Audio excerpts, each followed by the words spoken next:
The distress signal cut through the silence of space like a knife.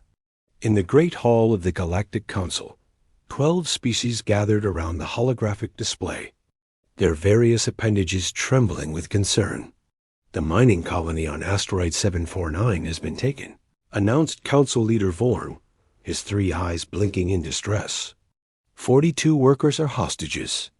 The pirates demand payment within 2 cycles, or they will start executing prisoners.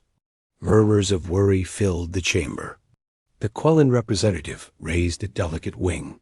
"Our nearest peacekeeping force is 17 days away at maximum speed. We cannot reach them in time." "The pirates know this," added Vorn grimly. "They chose their target well." A heavy silence fell over the council. Species that had lived in relative peace for generations found themselves helpless. Their military forces were small, designed for patrol duty, not rescue operations. Then Toke, the youngest council member, spoke hesitantly. "There is one ship in that sector, a cargo vessel. It could reach the colony in 3 hours." 3 hours? Vorn's scales brightened with hope. "Which fleet does it belong to?" Toke's skin turned pale blue, the color of fear among his kind. "It belongs to Earth." The chamber erupted. Several representatives backed away from the holographic display. The Quellan's wings folded tight against her body in a defensive posture. "A human?" Someone whispered. "You want to send a human?" "Deathworlders," another voice added, filled with dread. Vorn raised his primary arm for silence. "We have no choice. Contact the vessel." Across the void of space, Jack Miller was drinking coffee and reviewing cargo manifests. His ship, the Lucky Break, was hauling mining equipment to the outer colony's boring work, but it paid the bills. "Incoming transmission," ship announced in its calm, synthetic voice. "Priority level, urgent. Source, Galactic Council." Jack nearly spilled his coffee. "The Council? They've never contacted me directly before. Shall I answer?" "Yeah, put them through." The view screen flickered to life, showing the 12 anxious faces of the council members. They all flinched slightly when they saw Jack, just a human in a worn flight suit, hair messy from sleep. "Captain Miller," Vorn began carefully, "we require your assistance with a situation." Jack set down his coffee. "I'm listening." Vorn explained quickly, the hostages, the pirates, the impossible timeline. The other council members watched Jack nervously, as if he might suddenly attack them through the screen. When Vorn finished, Jack asked simply, "How many hostages?" 42. "How many pirates?" 15, we believe. Armed with plasma rifles. What species? Krell. They are quite large and— "I know the Krell," Jack interrupted. "Big, strong, decent warriors by your standards." He paused. "I'm 3 hours out." "I'll handle it." The council members stared in stunned silence. "Captain Miller," Vorn said slowly, "perhaps you misunderstood. There are 15 armed pirates. You are one person." Jack was already plotting a new course into ship's navigation system. "Yeah, I heard you. 15 pirates, 42 hostages, 3 hours. Anything else I need to know?" "But do you not need backup? A plan? Authorization from your government?" "Don't need any of that," Jack replied, pulling up the colony schematics on his secondary screen. "Just need to get there before they hurt anyone. Ship, reroute to asteroid 749, maximum speed." "Course plotted," ship confirmed. The council members looked at each other in bewilderment. Species that deliberated for days before making decisions couldn't comprehend such immediate action. "Captain Miller, we strongly advise caution." Vorn tried again. "These are dangerous criminals. Perhaps we should wait for— You said they'd start killing hostages in 2 cycles, right?" Jack cut in. "I'll be there in 3 hours. That's what matters." He ended the transmission before they could protest further. Ship, what do we have in the cargo bay that might be useful? Defining useful is challenging in this context. You have standard maintenance equipment, magnetic clamps, cutting tools, approximately 40 meters of reinforced cable. That'll work. Pull up everything we have on Krell physiology and psychology. Accessing database. Jack, the council seemed quite frightened of you. Jack smiled slightly as he began pulling on his work gloves. Yeah, they've heard stories about Earth. Probably think I'm some kind of monster. Are you? Nah, Jack said, checking the charge on his maintenance laser. I'm just a guy who doesn't like bullies. The lucky break accelerated toward the asteroid, carrying one human and a promise made without hesitation. Behind him, the Galactic Council watched his ship's trajectory in stunned silence, wondering what they had just unleashed. 2 hours and 40 minutes later, Jack approached asteroid 749 in near total silence. The lucky break drifted on minimal thrusters, running arc to avoid detection. Pirate vessel confirmed, ship reported quietly. Docked at main entrance. Scanner shows life signs 15 Krell aboard the colony, 42 other species in the central chamber. Good. They're keeping the hostages together. Jack studied the colony layout on his screen. The facility was small, designed for 20 workers maximum, now overcrowded with captives and captors alike. Back at the council chamber, all 12 members watched through the link Jack had left open. They could see his display, hear his breathing, but he hadn't spoken to them since departure. He's going to get himself killed, whispered the Quellan representative. 1 human against 15 Krell warriors. Perhaps that is Earth's way, Toke suggested nervously. Send 1 soldier, accept the loss, claim they tried. Vorn said nothing, but his scales had turned dark with worry. Jack guided his ship past the main docking port, where the pirate vessel sat like a fat spider. Instead, he approached the asteroid's far side, where maintenance airlocks dotted the surface. Maintenance Hatch 7 is unmonitored, Ship informed him. The pirates appear to have ignored the service tunnels entirely. Of course they did, Jack muttered, pulling on his jacket. Why would you guard the boring parts? He grabbed his tool bag, just standard equipment. A laser cutter for repairs, magnetic boots for zero-gravity work, cable ties, a wrench, and a portable light. Nothing military grade. Nothing fancy. The council watched in confusion as he headed for the airlock. Where are his weapons? Someone asked. Perhaps humans use tools as weapons? Another suggested. Jack cycled through the airlock and magnetically attached to the asteroid's surface. He moved carefully toward Maintenance Hatch 7, his boots clicking softly against the rock. Entering now, he said quietly. More to ship than the council. The hatch opened easily. No one had bothered to lock it. Jack slipped inside the narrow service tunnel, which was barely wide enough for his shoulders. The Krell, being twice his size, would never fit through here. That's why they didn't guard it, he said with satisfaction. The tunnel led into the colony's lower service level, where power systems and life support hummed quietly. Jack pulled out his datapad and accessed the colony's network. The pirates had been too confident to change the default passwords. Amateurs, he muttered. With a few commands. He began rerouting power throughout the facility. Lights flickered in distant sections. The council watched on their displays as Jack systematically created dark zones throughout the colony. Inside the main chamber, the pirate leader, a massive Krell named Grak, looked up as the lights dimmed. What's happening? He growled at his second in command. Power fluctuation, perhaps? This is an old facility.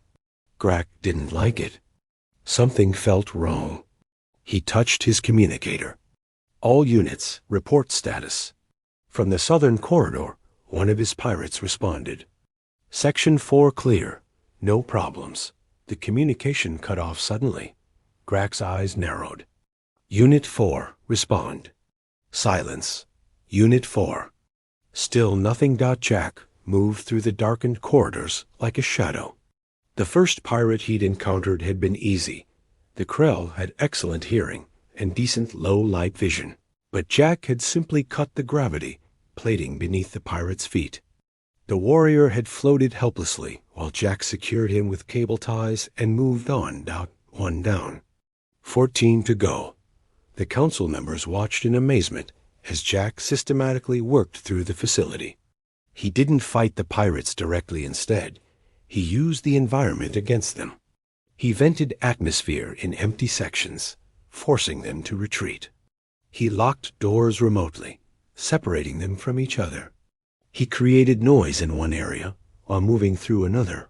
He's hurting them, Vorn realized aloud. Like prey animals. No, corrected Toke, watching more carefully. He's isolating them. Each one alone is manageable. The second pirate fell into a maintenance shaft Jack had opened remotely. The third got caught in a cargo net Jack had rigged in a doorway. The fourth and fifth rushed toward a sound Jack had created, only to find themselves locked in a storage room. Jack worked efficiently, almost calmly. There was no anger in his movements, no rage, just methodical problem-solving. Unit 7 respond. Grak's voice was growing frantic now over the communicators. Anyone, report. Static answered him. 10 pirates down. 5 remaining, and they were all with the hostages now. Having retreated to the central chamber for safety. Jack stood outside the chamber door, checking his tool bag one final time. Through the small window, he could see the scene inside. The 5 remaining Krell stood among the terrified hostages, weapons raised, eyes darting toward every shadow. The door slid open with a soft hiss. Jack stepped into the chamber, hands empty and visible, his tool bag hanging casually from his shoulder. 5 Krell warriors spun toward him, plasma rifles raised. The hostages, 42 workers from a dozen different species, pressed themselves against the far wall in terror. Grak stared at the human in disbelief. This was the threat? This single, small creature in a worn jacket? You? Grak's laugh was deep and mocking. The council sent one human? No armor? No weapons? Nobody sent me, Jack replied calmly, taking another step forward. I was just passing by. Heard you were causing trouble. The other 4 Krell spread out, trying to surround him. Their weapons tracked his movements, but Jack seemed completely unconcerned. Stay back, Deathworlder, Grak warned, gesturing with his rifle. We have 42 hostages. You cannot save them all before you what? Jack interrupted, still walking slowly forward. Shoot them? Then you lose your leverage. Shoot me? I'm already here. Your friends outside this room? They're not coming. Grak's confidence wavered. He touched his communicator again. All units converge on central chamber immediately. Only Static answered. They're fine, Jack said conversationally. Just tied up at the moment. Some are locked in rooms. One's floating in a service shaft. Don't worry, he has air. Nobody's hurt, yet. The council members watching from light years away couldn't believe what they were seeing. The human was negotiating while walking directly toward armed pirates. No backup, no weapons. Just calm words and steady steps. This is insane, the Quellan whispered. Why isn't he afraid? One of the Krell raised his rifle, finger moving toward the trigger. Jack's eyes flicked to him, just a glance, but something in that look made the warrior hesitate. Here's what's going to happen, Jack continued, his voice never rising above a conversational tone. You're going to put down the weapons. The hostages are going to leave quietly. Then we're going to wait together for the authorities to arrive. Simple. Grak's laugh returned, but it sounded forced now. Simple? You think we'll just surrender to one human? We are Krell warriors. Each of us is worth 10 of you. Jack stopped walking. He was now in the center of the room, surrounded by 5 armed pirates with hostages behind them. Maybe, Jack acknowledged. Krell are strong. Good warriors by galactic standards. But see, that's the problem with your plan. What problem? Grak demanded. You chose a Deathworld species to threaten. Jack's voice remained calm, almost friendly, but something changed in his posture. The casual stance shifted subtly into something else, something the hostages and pirates both recognized on an instinctive level. Predator. You know what Earth is like? Jack asked. Where I come from, we have animals that hunt in packs and can run for days without stopping. We have cats that could kill you in seconds. Bears that weigh twice what you do. Snakes with venom that drops you in minutes. Spiders. Sharks. Crocodiles. He took another step forward. The Krell, despite their size and weapons, took a step back. And you know what humans did? We didn't just survive those things. We conquered them. We made them afraid of us. Every predator on Earth knows what a human is, and they run. Jack's hand moved to his tool bag, slowly, deliberately. The Krell tensed. So when you point those weapons at me, understand something. I've been in actual danger before.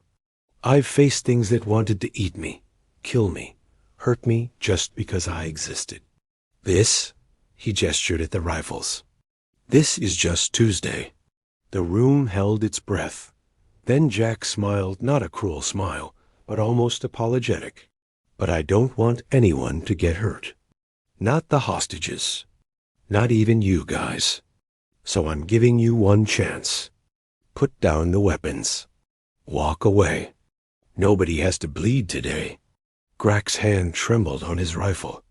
He'd heard the stories about Deathworlders, dismissed them as exaggerations.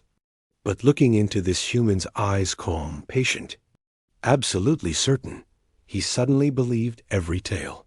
The council watched in stunned silence as the largest Krell warrior, feared pirate leader of 3 systems, slowly lowered his weapon. Smart choice, Jack said quietly. One by one, the other 4 Krell set down their rifles. The hostages began crying in relief, some from joy, some from the sheer impossibility of what they'd just witnessed. Jack picked up the weapons and handed them to the nearest hostage, a small blue creature still shaking. Hold these for me? Thanks. He turned to his communicator. Ship, tell the council they can send their peacekeepers now. Everything's secure. Then he looked at Grak. So you guys want coffee while we wait? I make terrible coffee, but it's something to do.